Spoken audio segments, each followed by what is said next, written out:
Assalamualaikum warahmatullahi wabarakatuh. Kali ini saya akan menjelaskan materi tentang persamaan linier satu variabel atau bisa kita singkat dengan PLSV. Sebelum kita lihat pengertian dari persamaan linier satu variabel, kita lihat dulu di sini ada sebuah pernyataan. Pernyataan adalah kalimat yang jelas nilai kebenarannya. Kita bisa lihat ke contoh yang pertama, yaitu Insinyur Soekarno adalah presiden pertama Indonesia. Ini merupakan pernyataan yang benar karena Insinyur Soekarno itu adalah presiden pertama Indonesia.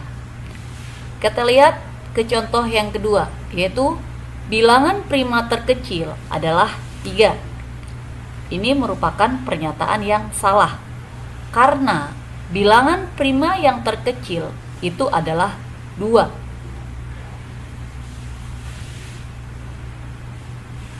Selanjutnya itu adalah kalimat terbuka.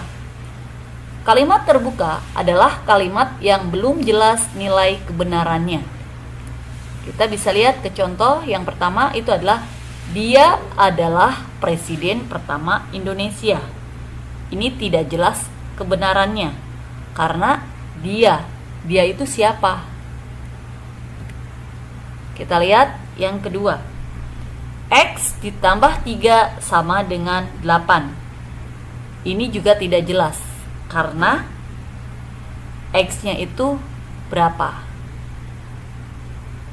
Jadi untuk setiap kalimat terbuka memuat variabel atau peubah yang dapat diganti oleh suatu bilangan, suatu anggota atau beberapa anggota. Pengganti variabel yang membuat kalimat terbuka menjadi benar itu disebut dengan penyelesaiannya.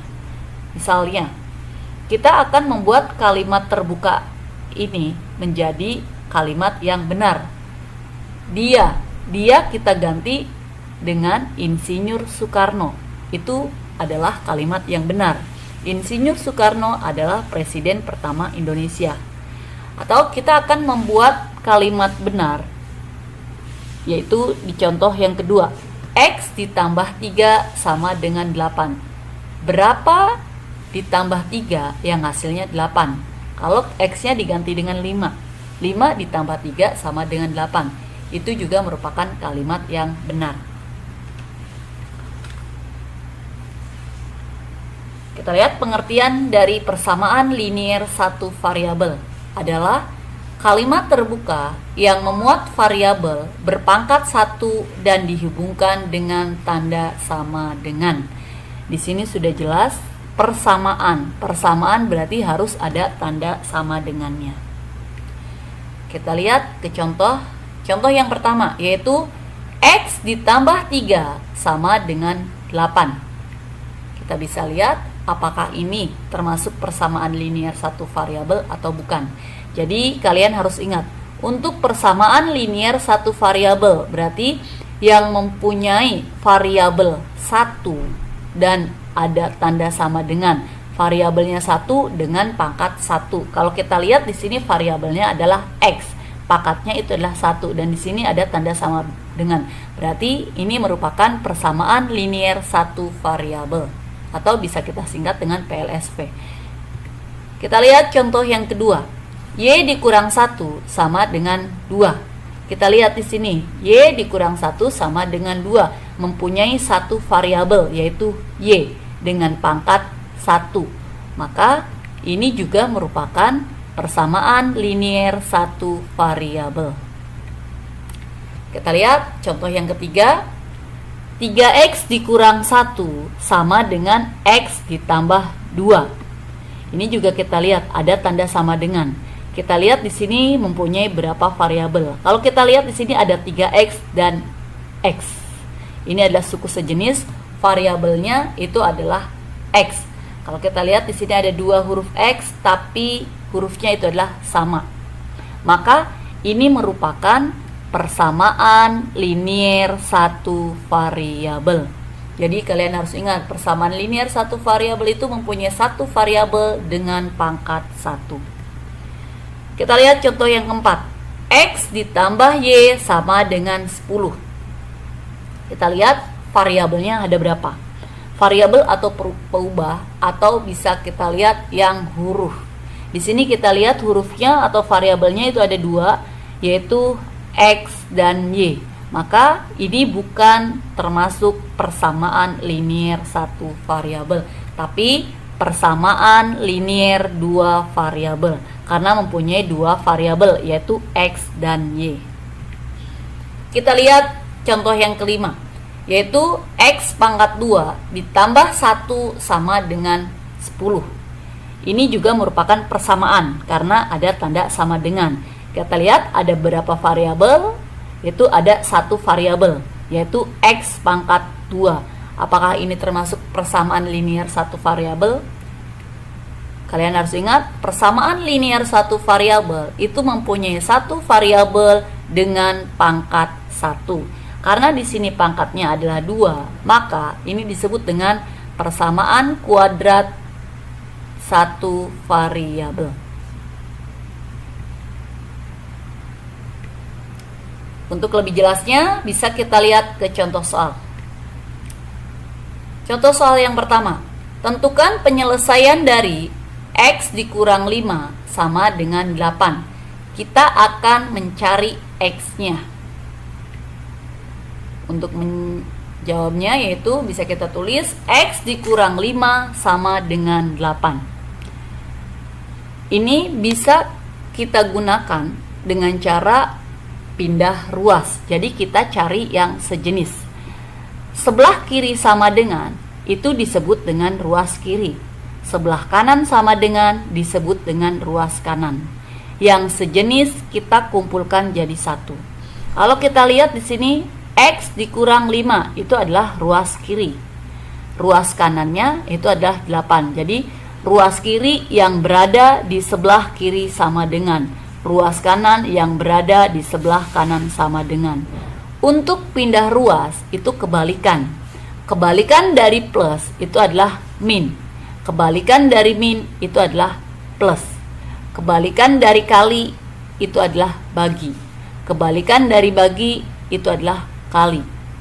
Kebalikan dari pangkat 2 itu adalah akar pangkat 2 dan seterusnya. Kita lihat dulu di sini untuk contoh yang pertama, yang sejenis itu adalah min 5 dan 8. Berarti min 5 ini pindah ke ruas kanan. Dari min 5 berubah menjadi plus 5 karena kebalikan. X-nya masih tetap di ruas kiri. Min 5-nya pindah ruas menjadi plus 5. Jadi X sama dengan 8 tetap di ruas kanan, yang pindah ruas hanya min 5. Min 5 pindah ruas jadi plus 5. Jadi X sama dengan 8 ditambah 5 itu adalah 13.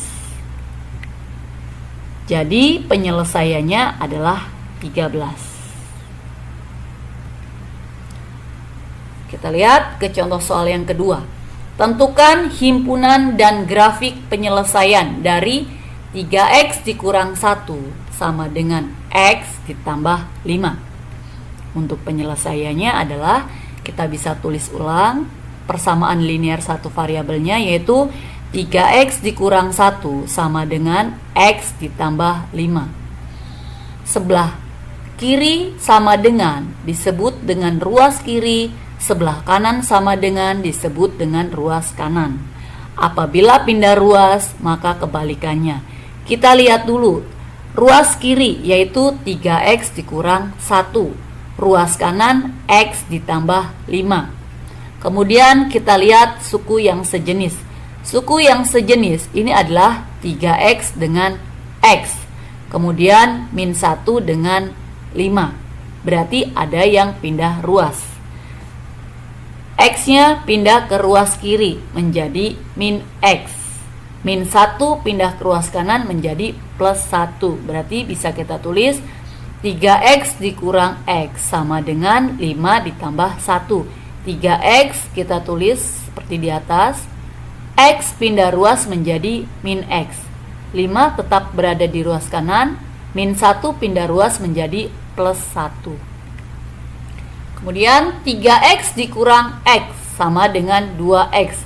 Kalian harus ingat, untuk penjumlahan dan pengurangan itu yang bisa ditambah ataupun yang bisa dikurang hanya yang sejenis.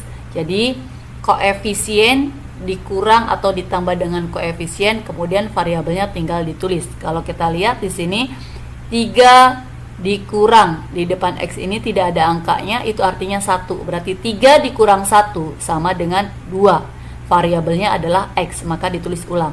Jadi 3X dikurang X sama dengan 2X. 5 ditambah 1 sama dengan 6. Kemudian kita lihat 2X. 2X ini artinya 2 dikali X. Berarti kali pindah ke ruas kanan menjadi bagi. Maka X-nya tetap di ruas kiri, 6-nya tetap di ruas kanan, 2-nya pindah ke ruas kanan menjadi bagi 2. Karena dari 2 dikali, kali pindah ruas jadi bagi. Jadi X sama dengan 6 dibagi 2. 6 dibagi 2 sama dengan 3.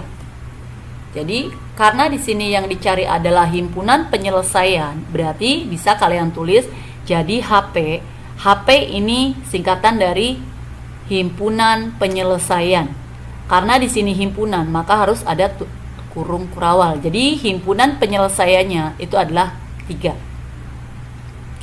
Kemudian grafik penyelesaian. Untuk grafik penyelesaian bisa kalian buat dengan garis bilangan. Bisa kita lihat di sini HP-nya atau himpunan penyelesaiannya itu adalah 3. Jadi kita bisa buat garis bilangan, kemudian beri noktah hitam atau bulatan di angka 3. Karena di sini HP-nya yaitu di 3.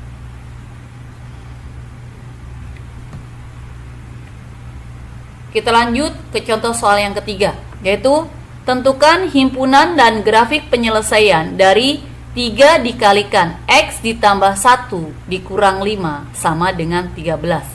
Ini caranya juga sama seperti contoh yang kedua. Bisa kita tulis dulu persamaannya, yaitu 3 dikalikan X ditambah 1 dikurang 5 sama dengan 13. Maka kita kalikan dulu. 3 dikali X sama dengan 3X. 3 dikali 1 sama dengan 3. Dikurang 5 sama dengan 13. Kemudian kita lihat di ruas kiri, ini ada yang sejenis, maka bisa kita hitung. 3X. 3 dikurang 5 itu adalah min 2 sama dengan 13. Kemudian kita lihat yang sejenis itu adalah min 2 dengan 13. Maka min 2 pindah ke ruas kanan menjadi 3X sama dengan 13. Min 2 pindah ke ruas kanan menjadi plus 2. 3X sama dengan 13 ditambah 2 sama dengan 15. Kemudian kita lihat 3X. Ini artinya 3 dikali X. 3-nya pindah ke ruas kanan menjadi bagi. Jadi X sama dengan 15 dibagi 3. 15 dibagi 3 itu sama dengan 5. Jadi bisa kita tulis, jadi HP-nya atau himpunan penyelesaiannya itu adalah 5. Karena di sini himpunan, maka harus ada tanda kurung kurawal. Dan di sini yang dicari itu adalah grafik penyelesaiannya juga. Jadi kita buat garis bilangannya dulu. Kemudian kita beri bulatan atau noktah, yaitu di angka 5. Karena HP-nya itu adalah 5. Lanjut ke contoh soal yang keempat, yaitu tentukan penyelesaian dari min 2Y dikurang 1 per 3 sama dengan 5. Kita tulis ulang, yaitu min 2Y dikurang 1 dibagi 3 sama dengan 5. Jadi kita lihat dulu di sini dibagi 3, bagi pindah ruas jadi kali, maka bisa kita tulis min 2Y dikurang 1 sama dengan 5 dikali 3. Kali ini dari bagi 3. Min 2Y dikurang 1 sama dengan 5 dikali 3 itu adalah 15. Kemudian kita lihat lagi Yang sejenis itu adalah min 1 dengan 15. Maka min 1 pindah ke ruas kanan. Min 1 pindah ke ruas kanan menjadi plus 1. Maka kita bisa tulis min 2Y sama dengan 15 ditambah 1. Min 2Y sama dengan 15 ditambah 1 sama dengan 16. Kemudian min 2Y sama dengan 16. Min 2 dikali Y. Berarti min 2 yang pindah ke ruas kanan menjadi bagi. Tapi di sini tetap min ya, karena yang pindah ruas itu adalah kali. Jadi min 2Y ini yang pindah ruas adalah min 2. Jadi 16 dibagi min 2. Yang pindah ruas itu adalah kali, maka kalau pindah ruas itu adalah bagi. 16 dibagi min 2 sama dengan min 8. Jadi penyelesaiannya adalah min 8. Kita lanjut ke contoh soal yang kelima. Tentukan penyelesaian dari 2M ditambah 1 per 5 sama dengan M ditambah 5 per 4. Kalau kita lihat di sini, ini berarti kita kali silang. 4 dikali 2M ditambah 1, kemudian sama dengan 5 dikali M ditambah 5. Jadi kalau ada soal seperti ini tinggal kali silang. Jadi 4 dikali 2M ditambah 1, 5 dikali M ditambah 5. Kemudian tinggal kita kalikan. 4 dikali 2M sama dengan 8M. 4 dikali 1 sama dengan 4. Sama dengan 5 dikali M sama dengan 5M. 5 dikali 5 sama dengan 25. Kemudian kita cari yang sejenis. Yang sejenis di sini adalah 8M dengan 5M. Kemudian 4 dengan 25. Maka kita kumpulkan yang sejenis. 5M kita pindah ke ruas kiri menjadi min 5M. 4 kita pindah ruas ke sebelah kanan, maka menjadi min 4. Jadi bisa kita tulis 8M dikurang 5M sama dengan 25 dikurang 4. 8M dikurang 5M sama dengan 3M. 3 dari 8 dikurang 5, M dari variabelnya. 25 dikurang 4 sama dengan 21. Kemudian 3M sama dengan 21, maka 3-nya pindah ke ruas kanan menjadi bagi. Jadi 21 dibagi 3. 21 dibagi 3 itu adalah 7. Jadi M-nya adalah 7. Maka jadi penyelesaiannya adalah 7. Terima kasih. Sekian dari saya. Kurang lebihnya mohon maaf. Wassalamualaikum warahmatullahi wabarakatuh.